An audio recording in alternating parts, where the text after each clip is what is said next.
ராம ராம ராம் ராம ராம ராம ராம் ராம ராம ராம ராம் ராம ராம ராம்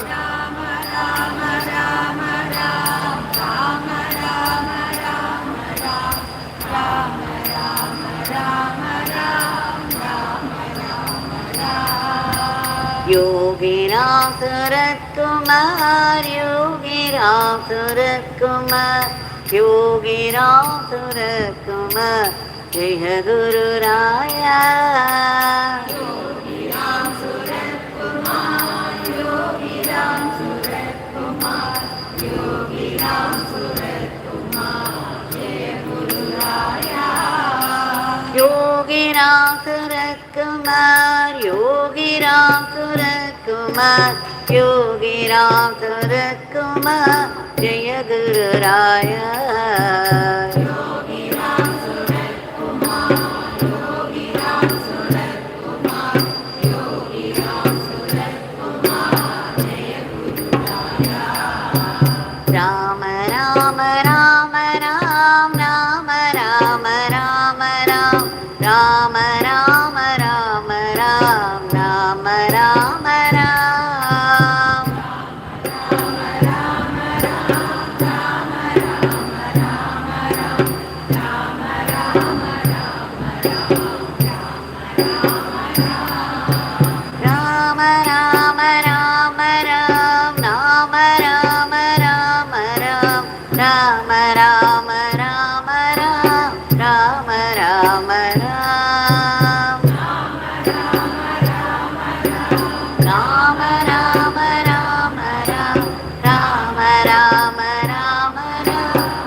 योगी राम सूरत कुमार योगी राम सूरत कुमार योगी राम सूरत कुमार जय गुरु राया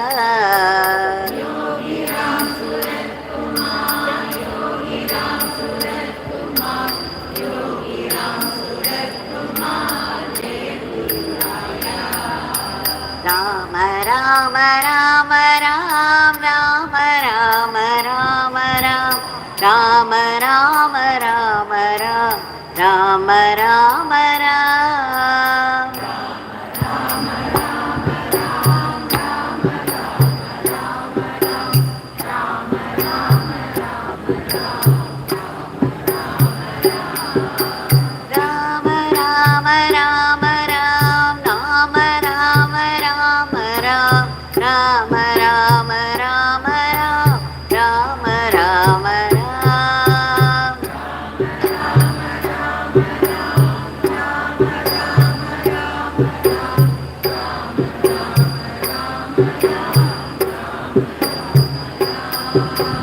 योगी राम सूरत कुमार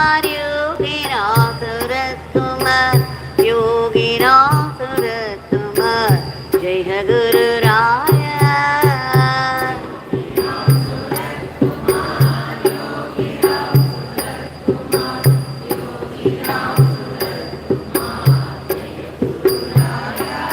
योगी राम सूरत कुमार योगी राम सूरत कुमार योगी राम सूरत कुमार जय गुरु राया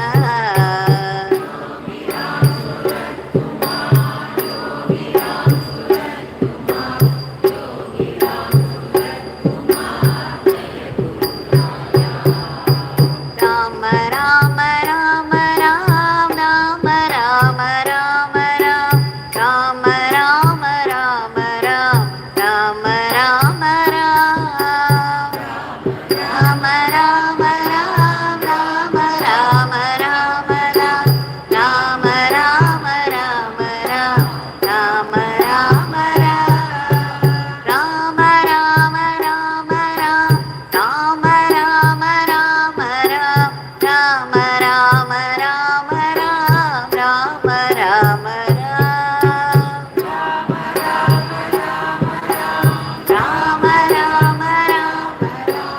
ராம ராம ராம ராம ராம ராம யோகி ராம் சுரத்குமார் யோகி ராம் சுரத்குமார் யோகி ராம் சுரத்குமார் ஜெய குரு ராய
योगी राम सूरत कुमार जय गुरु राया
Ram Ram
राम राम राम राम राम राम राम राम राम राम राम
भगवान श्री योगी राम सूरत कुमार की जय। सर्वं Yogi Ram योगिरामसुरकुमारार्पणमस्तु.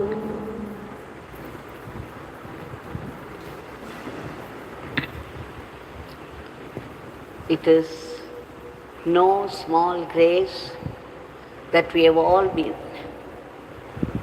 blessed with this great opportunity, great fortune of being able to be here on this auspicious day of Purnima, especially during the time of evening twilight, a very favorable time for worship,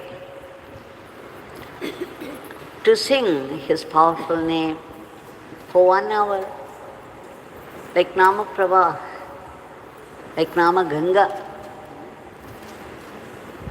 We have all had a dip in the Nama Ganga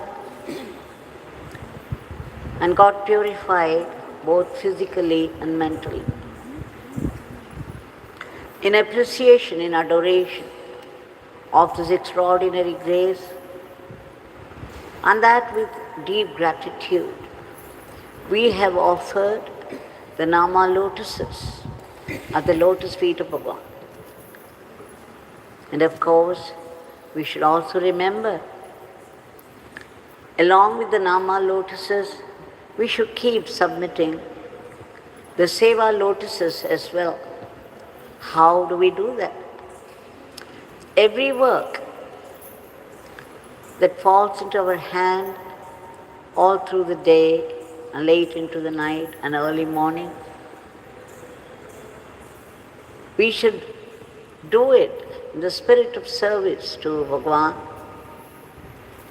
and that joyfully, and offer it a Seva lotus. As we have been going through the teachings of Bhagavan, we shall today also go through some of them. Bhagavan says, if anyone sincerely believes that this beggar is doing everything from within them, Father, that is God, will liberate them now, immediately. Meaning, we all know that our body has been created by God, and the breath has been put there in this body, and because of this rhythmic breath, that the brain works, the eyes are able to see, the ears are able to hear, the body is able to move. So the whole puppet is being activated by the presence of the divine inside, in which is rooted our every breath. So if we are aware of it, then we know that this body is doing anything at all, any action at all, because of the presence of the divine. And therefore, the divine is the only doer. So if we remember that it is Bhagavan, Yogiram who is activating our very breath in the body, and who is activating our brain to live our life the way we have been doing, and to do all the works that fall into our hand. Naturally, the very body belongs to Him, the very breath belongs to Him, and every action that comes out of this body belongs to Him. Meaning, He is the only doer. I am but an instrument in His hands. I am a puppet in the divine hands of the puppeteer, Yogiram Kumar. So Bhagavan says, if anyone should think that this beggar is doing everything from within them, my Father will liberate them now. Liberate from what? From the clutches of the ego, the sense of individuality, so that you become one with the entire creation and you become one with the Creator. And then Bhagavan says, whatever we do, we must think that we are doing it for God. for His sake. Since we cannot help that I am thinking, I am talking, I am doing, because the very Maya has been kept there by the divine.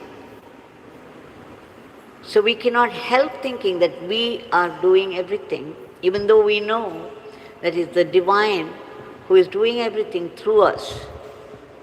So he says, let us at least think that we are doing it for God. We are doing, yes, okay.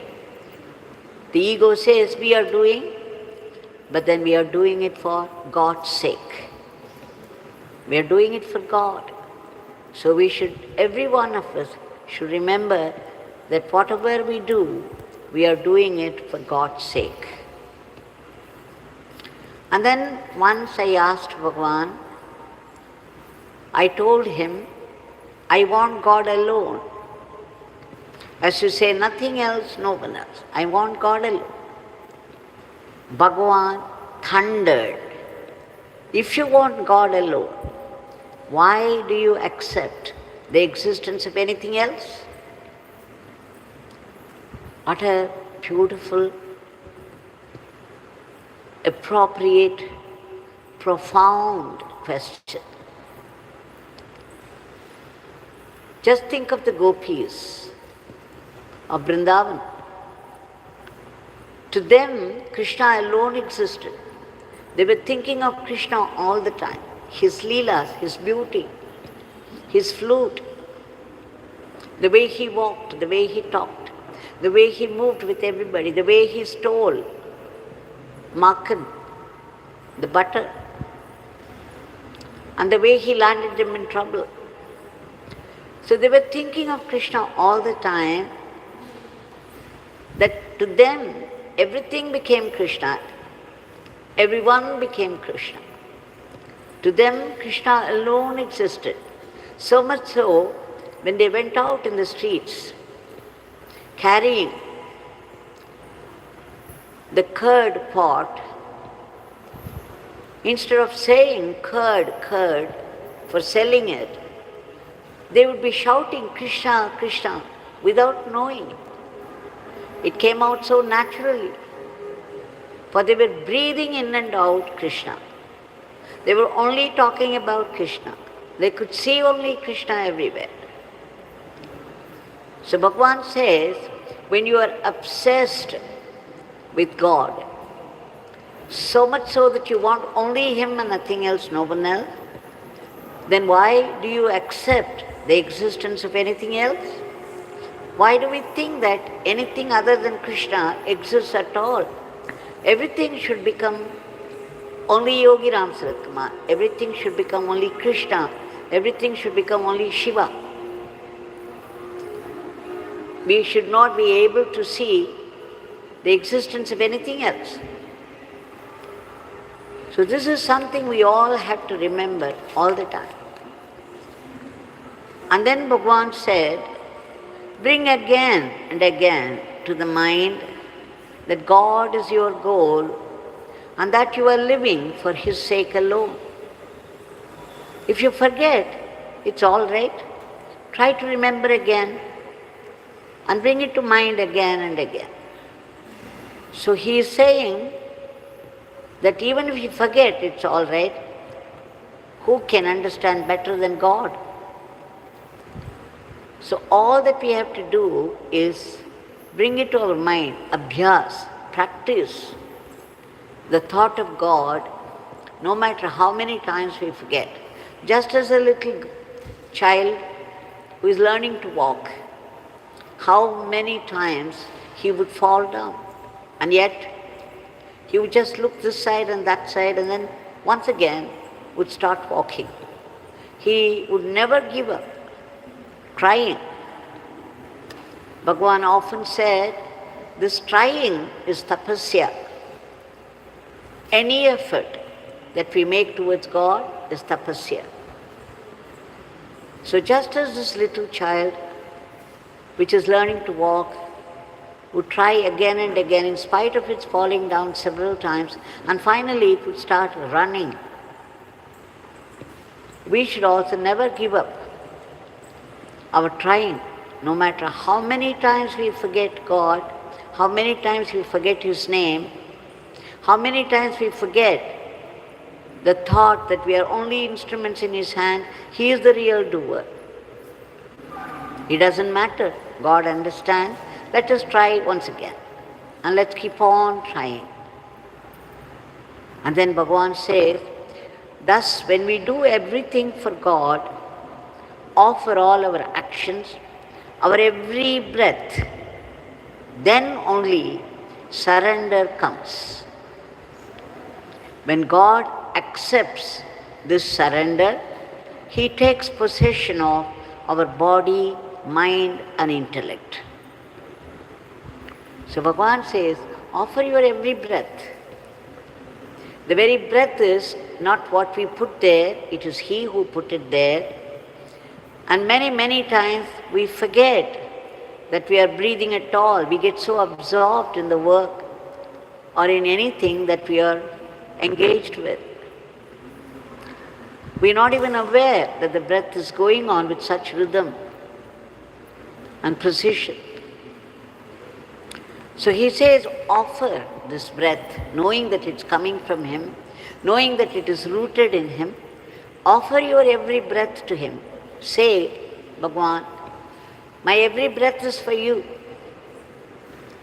I am breathing because of you and for your sake. And then you keep offering your every action, every thought, every word you utter. Be it good or bad, don't bother. Whatever thought comes to our mind, we have to offer it to God. Whatever word comes out of our mouth, immediately, consciously, we should offer it to Bhagavan. And of course, so do we do with our actions. Bhagavan says, then as you keep on practicing again and again and again, no matter how many times you fail, we become His perfect instruments. And then Father begins to work through us. And what happens then? We don't exist anymore. We die. We die a death at the lotus feet of Bhagavan. So when our every breath is being offered to Him, and every word that we utter, we offer to Him, and every action. We breathe Him in and out. We talk only about Him. And just as the gopis sold Krishna instead of curds, we would also begin to see only Yogi Ram Sarat Kumar in everyone and in everything. And then slowly, slowly we would die. And then it is Yogi Ram Sarat Kumar alone exists. There is nothing else, no one else. This profound truth will become our continued experience. And then any transaction in this world will be from Yogi Ram Sarat Kumar to Yogi Ram Sarat Kumar, for Yogi Ram Sarat Kumar, by Yogi Ram Sarat Kumar. We shall now offer our today's prayer at the lotus feet of Bhagavan. Bhagavan, we beg you again and again and again, a million times, for your immediate divine intervention to bring forth a dharmic normalcy to today's world of violence. There is so much violence all around. Every day morning, as we open the paper or listen to the radio, we are afraid to even think that what news would come and from which quarter of the country or the world. Such as the pathetic state of the world. Bhagavan, we beg you, you are the cosmic controller, you alone can bring in unity, harmony, order and discipline into the lives of people. so that people will begin to live a dharmic life with remembrance of God.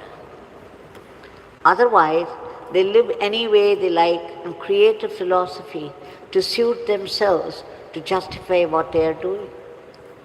There is already the war going on between the two countries with its own justification, but then we see the terrible consequences of the war. Bhagavan, we beg you to stop it immediately so that peace be prevalent. And we beg you to bless this world so that there is no mention of the word war at all among the countries of the world. We also beg you to keep under control the sudden attacks of those cruel diseases and the violent furies of nature and those devastating accidents.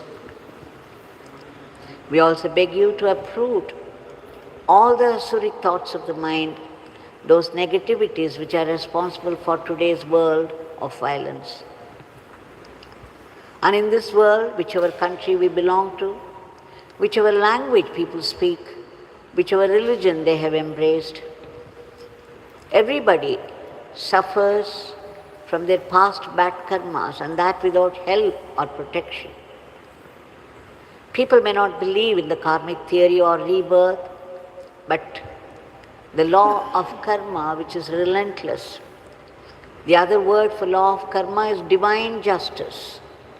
We may buy human justice with money and power, but we can do nothing about the divine justice, which is very precise, meticulous, and relentless.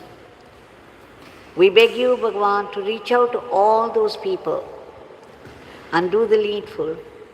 We also beg you to protect all those unselfish people all over the world who work for the happiness of others, for the welfare of others, from unnecessary, unworthy, unhealthy remarks of criticism and aspersion.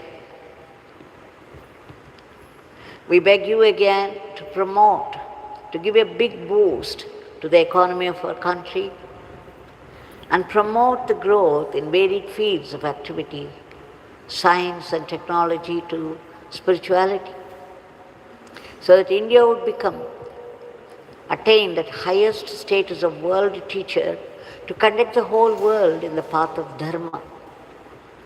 You have predicted in 99 about this grand position of India among the countries of the world. We also pray to you in all earnestness and sincerity for ceaseless and joyful chanting of your powerful name and unbroken remembrance of your leelas and teachings, so that we assimilate it into our system and convert it into Atma Shakti. Bhagavan, we pray to you to bless us all to be only sattvic instruments in your hands and not rakshasic elements, even by mistake. Please bless our everyday life so that we run it as an offering to you and not be caught by the temptations of Maya. We also seek that ultimate state of being, the state of bliss and peace of yours, but then we know that our minds have to be purified. Right now, the mind is full of worldly desires. There are residual, latent tendencies from the past karmas. So there are sudden attacks of fear. We do not know where it comes from and for what. And then again, the attack of anger, vicious anger, jealousy, vengeance, passion, self-pride, and above all, we compare ourselves with other people no matter how many blessings we have already got, and then we find that we are lacking in something. As though it is the only matter of life, we begin to bring this thought again and again and again to our mind. We plunge ourselves in sorrow that we do not possess this which others do, which will land us in depression and lifelong medicine. Bhagavan often compared the state to the state of an owl. In broad daylight, the owl would close its eyes and then think all the time, oh, there is only darkness everywhere, there's only darkness, darkness, darkness. But then Bhagavan said, the saving grace is the divine name. He thundered that the divine name is a very powerful weapon which can destroy our past karmas and purify our mind.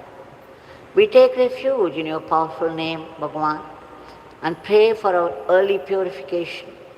Wherever we live, whatever duty falls into our hand, we know it's all your work, and we should be able to do it in the spirit of service to you, and that joyfully, without any unhealthy competition or jealousy, so that all this would become our Atma Shakti. Please bless us to practice acceptance. Acceptance of what? Whatever life brings to us, be it a joy or sorrow, coming from you, it can only be a great blessing. A blessing meant for our spiritual transformation, for our greater good, for our closer kinship with you. When a bad karma takes over, all of a sudden, we know what happens. The lifeboat capsizes. And then everything begins to go wrong. We don't even understand why it is happening so. And we begin to resent God and His grace, feeling terribly let down by Him. And then we try to move away. We also blame others bitterly for our own failures, little realizing that we have invited them by our own past karmas. The tears that you made somebody shed will not go waste. They will return to you in your most vulnerable moment in the next Janma. But then Bhagavan, being very generous and compassionate, puts a blessing even in the punishment. And what does it do? It pushes you back to God, and every adversity that you go through will turn out a higher wisdom. And what is it? That God is our only strength and protection, and not the power, nor the money, nor friends or relatives. So when the higher wisdom takes over, the mind becomes getting purified, and God begins to reflect there. Bhagavan, we beg you again and again to bless us to know that it is your sankalpa, your will, that's behind all the happenings of this world and our life.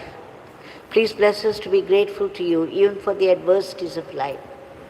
For we now know the sufferings themselves are greater blessings in disguise meant for our spiritual transformation. We seek your powerful blessings for all the species of the cosmos to be lifted to a higher plane, and finally we seek liberation from the vicious cycle of births and deaths, the root cause of which is only that utter selfishness of the ego, the I and mine.